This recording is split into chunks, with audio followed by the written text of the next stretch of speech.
c'est Lorenz Logwitz, ou non, Lorenzo Veronesi, pardon. Alors que dans les starts, on retrouve notre deuxième Français de cette finale, le Français Quentin Burgy, du club de Célestat. Ouais. Il est du club du Célestat, donc il habite loin d'ici, mais ils sont venus quand même s'entraîner suffisamment pour reconnaître le bassin. Quentin, il est bien dans le bateau depuis le début. Il a fait une bonne qualif parce qu'il a gagné les qualifications et là il a fait 3e des demi-finales.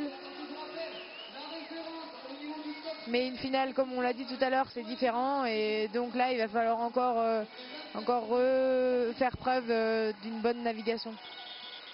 Là il fait un bon haut de parcours, il prend pas trop de risques, il sait qu'il a la vitesse pour aller chercher la médaille sans forcément prendre trop de risques, donc il fait bien. Le concurrent précédent allait toucher aïe. ça touche justement au moment où on dit ça pour Quentin Burgy.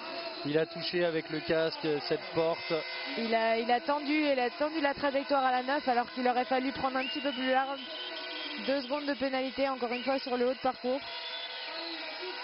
Alors qui rentre dans la difficulté maintenant, 2 secondes de retard en haut de parcours pour Quentin, 2 secondes justement avec cette touche sur la 9.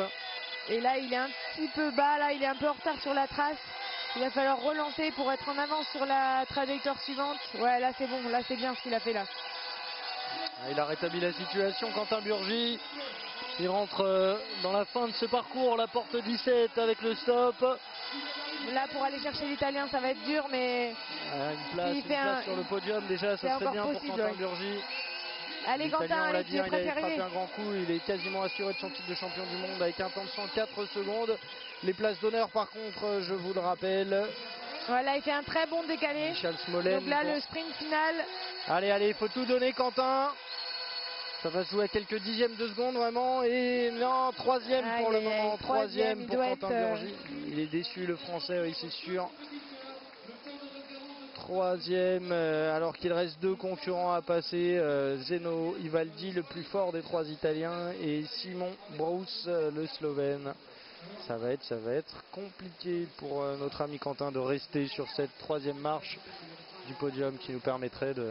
Quentin là à la porte 9, il a fait exactement la même erreur que Brian